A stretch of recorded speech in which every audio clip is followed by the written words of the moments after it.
दोस्तों नमस्कार, आप सभी का स्वागत है आपके अपने YouTube channel study with DSLG में। साथियों, बात करेंगे 69,000 शिक्षक भर्ती से जुड़ी महत्वपूर्ण अपडेट के साथ साथ आज की अन्य प्रमुख खबरों को। 69,000 शिक्षक भर्ती में आंसर के प्रकरण से जुड़ी हुई महत्वपूर्ण अपडेट और 6800 कोर्ट ऑर्डर डेट को लेकर के हाई कोर्ट के एडवोकेट के द्वारा महत्वपूर्ण जानकारी और SSC CGL में 37,409 पदों पर बड़ी भर्ती का विज्ञापन और यूपी SSC की मुख्य सेविका भर्ती परीक्षा पर क्या है आज की बड़ी खबर। तो इन सभी खबरों को विस्तार से जानने के लिए आप सभी लोग वीडियो में अंत तक बने रहें और वीडियो को लाइक करें, दोस्तों में शेयर करें। जितने भाई बहन चैनल पर पहली बार विजिट करें उनसे निवेदन है आगे की लेटेस्ट अपडेट पाने के लिए प्लीज चैनल को सब्सक्राइब करके बेल आइकन जरूर दबाएं।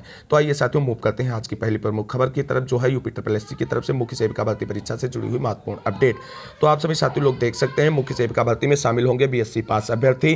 क्या है खबर, जान लेते हैं विस्तार से। बाल विकास सेवा एवं पुष्टाहार विभाग के अधीन मुख्य सेविका की 2693 पदों पर होने वाली भर्ती के लिए गृह विज्ञान से BSc वालों को भी मान्य करने की तैयारी। इसके लिए भर्ती में नियमावली में संशोधन करते हुए स्पष्ट प्रावधान किया जाएगा। उत्तर प्रदेश अधीनस्थ सेवा चयन आयोग की तरफ से होने वाली ये भर्ती प्रक्रिया के लिए स्थिति साफ और स्पष्ट करने के लिए बाल विकास एवं पुष्टाहार विभाग को पत्र भेजते हुए नियमावली में इसके स्पष्ट प्रावधान को कहा है कि जो भी प्रावधान नियमावली में है, जो भी संशोधन प्रक्रिया है वो आप पूरी कर लीजिए। उसके बाद में मुख्य सेविका भर्ती परीक्षा जो 2693 पदों के लिए होनी है उसका आयोजन किया जाएगा। अब आप सभी को बता दें, नियमावली में संशोधन के बाद एक बार मुख्य सेविका भर्ती परीक्षा में पुनः आप सभी को डिले देखने को मिलेगा। तो इस भर्ती परीक्षा में सम्मिलित होने वाली सभी बहनों को 2693 पदों पर होने वाली मुख्य सेविका परीक्षा के लिए और इंतजार करना पड़ सकता है। इससे जुड़ी हुई अगर कोई बड़ी अपडेट और निकल कर सामने आएगी तो आप सभी को इसी चैनल के माध्यम से मिलेगी, इसलिए चैनल को सब्सक्राइब करके बेल आइकन जरूर दबा लें। तो आइए साथियों, मूव करते हैं आज की सबसे महत्वपूर्ण खबर की तरफ, जो है SSC CGL से जुड़ी हुई महत्वपूर्ण अपडेट। SSC CGL की तरफ से धमाकेदार खबर निकल करके आ रही है। SSC CGL 2022 में रिकॉर्ड 37,409 पदों पर होगी भर्ती। ये बड़ी खबर है आज की। 15,000 से अधिक पद अनारक्षित वर्ग की श्रेणी के लिए है और 19,000 से अधिक पद केवल डाक विभाग में रिक्त हैं। इस खबर को जानते हैं विस्तार से। कर्मचारी चयन आयोग यानी SSC की कंबाइंड ग्रेजुएट लेवल यानी CGL 2022 भर्ती में रिकॉर्ड 37,409 पदों पर नियुक्ति की जाएगी। SSC के इतिहास में पहले कभी CGL में इतने अधिक पदों पर भर्ती नहीं हुई है। आमतौर पर CGL में 8 से 9,000 पदों पर भर्ती होती रही। आयोग ने रिक्तियों का ब्यौरा वेबसाइट पर अपलोड कर दिया है। इसके टियर 1 का परिणाम किसी भी दिन जारी हो सकता है। टियर 2 की परीक्षा 2 से 7 मार्च तक प्रस्तावित है। इससे पहले आयोग ने सितंबर में तकरीबन 20,000 पदों पर भर्ती की संभावना जताई थी, लेकिन केंद्र सरकार के विभिन्न विभागों से रिक्त पदों की जो सूचना निकलकर सामने आई वो तकरीबन दोगुनी निकल करके आई है। इनमें 15,982 पद अनारक्षित हैं, 8719 पद OBC के लिए है, 5776 पद SC EWS के लिए 3937 पद और ST के 2997 पद हैं। इसमें सर्वाधिक 19,676 पद डाक विभाग में पोस्टल असिस्टेंट या सर्टिंग असिस्टेंट के हैं और उसके बाद नंबर आता है central board of direct taxes में टैक्स असिस्टेंट के 3140, रक्षा मंत्रालय के तहत मिलिट्री इंजीनियरिंग सर्विस में सीनियर एडमिनिस्ट्रेटिव असिस्टेंट के 2752, भारत के नियंत्रक एवं महालेखा परीक्षक यानी CAG के अधीन कार्यालयों में ऑडिटर के 2295 और अकाउंटेंट या जूनियर अकाउंटेंट के 1470 पदों पर भर्ती होगी। भारतीय लेखा एवं लेखा परीक्षक विभाग में assistant audit group officer group B के 1260 पद हैं। Central board of indirect taxes and customs में इंस्पेक्टर सेंट्रल एक्साइज के 1113, जबकि सेंट्रल सेक्रेटरिएट सर्विस में असिस्टेंट सेक्शन ऑफिसर के 982 पदों पर भर्ती प्रक्रिया पूरी की जाएगी। तो ये बड़ी खबर थी SSC की तरफ से।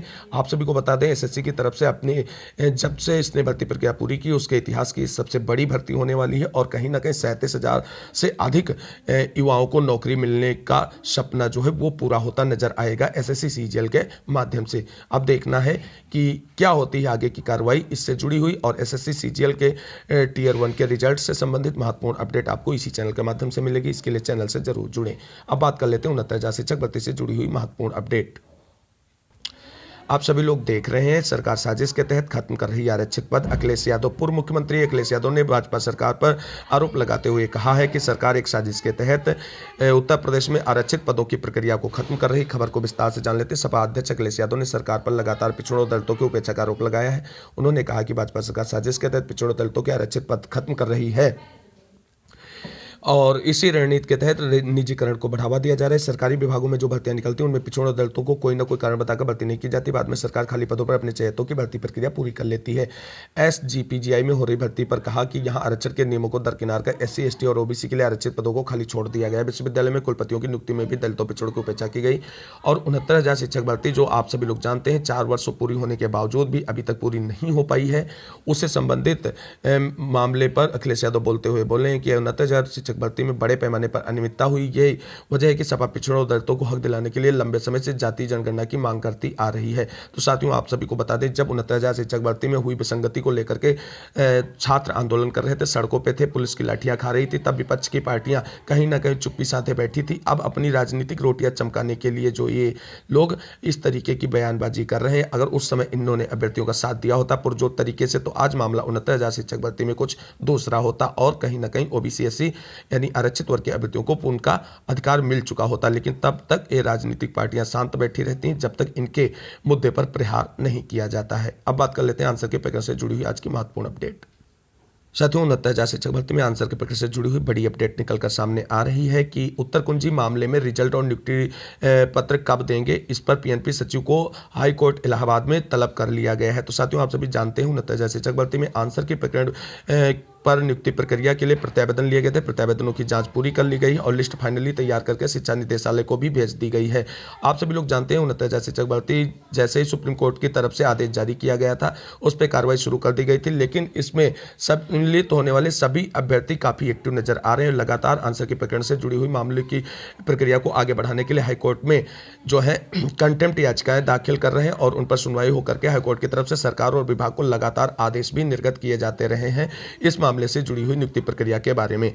आपको बता दें, उसी क्रम में आज इलाहाबाद हाई कोर्ट में एक कंटेम्प्ट याचिका पर सुनवाई होनी है, जहां पर पीएनपी सचिव को तलब किया गया है और उनसे रिजल्ट, डेट और नियुक्ति पत्र कब तक वितरित होंगे यानी नियुक्ति प्रक्रिया कब तक पूरी की जाएगी, इन मामलों को लेकर के आज जवाब तलब किया गया हाईकोर्ट के होने वाले कंटेम्प्ट याचिका में सुनवाई में। अब देखना यह होगा कि पीएनपी सचिव ने पिछली सुनवाई पर 2 सप्ताह का समय मांगा था, इस सुनवाई पर वो कितना समय मांगते हैं या रिजल्ट डेट और नियुक्ति डेट को अनाउंस करते हैं। जो भी अपडेट होगी और जो भी उनकी तरफ से वहाँ पे सबमिशन किया जाएगा कंटेम्प्ट याचिका सुनवाई पर और वहाँ से जो कंटेम्प्ट आर्डर निकल कर सामने आएगा, आप सभी को उसके बारे में विस्तृत जानकारी दी जाएगी। क्योंकि अब आपको बता दें, पीएनपी हो या शिक्षा निदेशालय हो, आंसर के प्रकरण में ज़्यादा समय इनके पास नहीं है, क्योंकि 22 फरवरी से पहले इन सभी मामलों को लेकर के इनको प्रक्रिया पूरी होने का एक रिटर्न सबमिशन हाईकोर्ट में दाखिल करना है। तो आज देखना होगा कंटेम्प्ट याचिका में जहां पर पीएनपी सचिव को तलब किया गया है, वहां पे क्या ये अपने सफाई में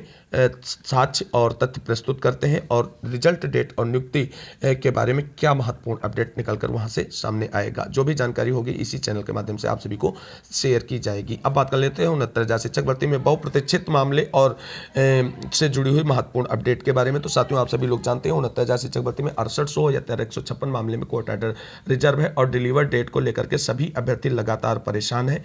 अब हाईकोर्ट के एडवोकेट की तरफ से बड़ी जानकारी निकलकर सामने आ रही है। तो आप सभी को 6800 कोर्ट ऑर्डर डेट और अन्य महत्वपूर्ण जानकारियां जैसे एमआरसी और लैब से जुड़ी हुई सभी महत्वपूर्ण जानकारियों को लेकर के हाईकोर्ट के एडवोकेट के पास ले चलते हैं और सुनाते हैं उन्हीं की भाषा में आप सभी लोगों को हाईकोर्ट में 6800 कोर्ट ऑर्डर से जुड़ी हुई महत्वपूर्ण अपडेट। तो सभी साथियों लोगों से निवेदन है कि प्लीज इस वीडियो को शेयर जरूर कर दीजिए, जिससे ये महत्वपूर्ण जानकारी सभी साथियों तक पहुंचे। तो आइए साथियों, सुनते हैं ये हाईकोर्ट के एडवोकेट की महत्वपूर्ण जानकारी। 6800 ओवरलैप एमआरसी पर आज मैंने मंगलवार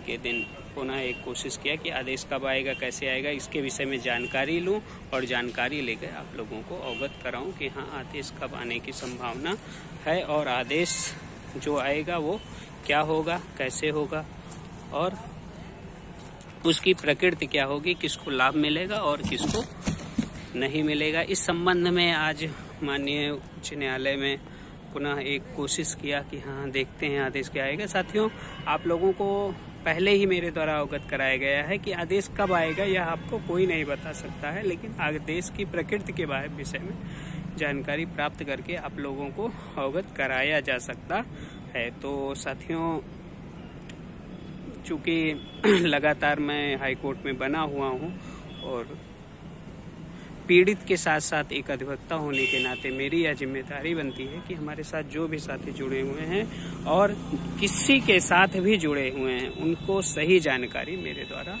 प्राप्त हो और मैं आप लोगों को सही जानकारी देने जा रहा हूं कि आदेश फरवरी माह में आने की पूर्ण संभावना है और आगे इसकी कुछ प्रकृति अभी अस्पष्ट रूप से मुझे मिल चुकी है, लेकिन अभी वह समय नहीं आया है जिसे सोशल मीडिया पे डाल के आप लोगों को बताया जाए। साथियों, आप धैर्य बनाए रखिए, अब 6800 ओवरलैप संबंधी मामला फिनिश होने की प्रबल स्थिति में है। माननीय उच्च न्यायालय एकल बेंच से यह मामला निर्णित होने जा रहा है और आप लोग बिल्कुल धैर्य बनाए रखिए कि मामले में जो भी सुनवाई हुई है, जो भी आदेश आएगा हमारे पक्ष में आएगा। चूँकि जब ये समझ लीजिए ये केस ऐसा है, यह केस ऐसा है कि इस केस को बहुत पेचीदगी के साथ निर्णित नहीं करना था, सारे तथ्यों को सुनना था, सभी को सुनने का अवसर देना था, जल्दबाजी में निर्णय नहीं लेना था, नहीं आदेश को रिजर्व कराना था और सुनना था। लेकिन माननीय उच्च न्यायालय में चूँकि जज के विषय में कुछ भी नहीं कहा जा सकता है, उन्होंने जल्दबाजी में ही निर्णय लिया और कहा भी कि जो है हम जल्द से जल्द यह निर्णय लेंगे। लेकिन अब माननीय जज के सामने सिर्फ एक ही रास्ता बनता है, या तो आदेश को सुचारू रूप से लिखाएं और लिखा के आदेश को जारी करें, या फिर री हियरिंग के लिए केस को फिर से ओपन करा दें। तो मुझे नहीं लगता है कि माननीय न्यायमूर्ति महोदय ओपी शुक्ला सर री हियरिंग के लिए केस को डालेंगे, तो आदेश को लिखाएंगे जरूर।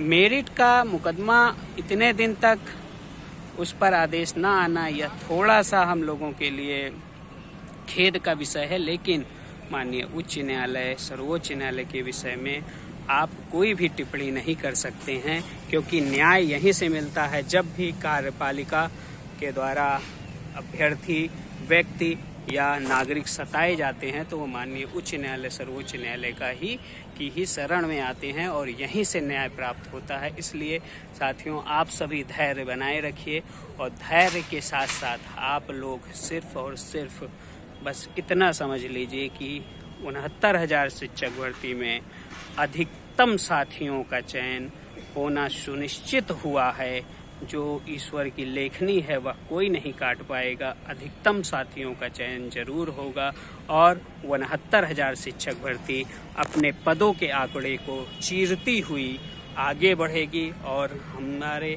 साथ उपस्थित विभिन्न साथियों को नौकरी मिलेगी जिन्होंने नौकरी की आस खो दी है।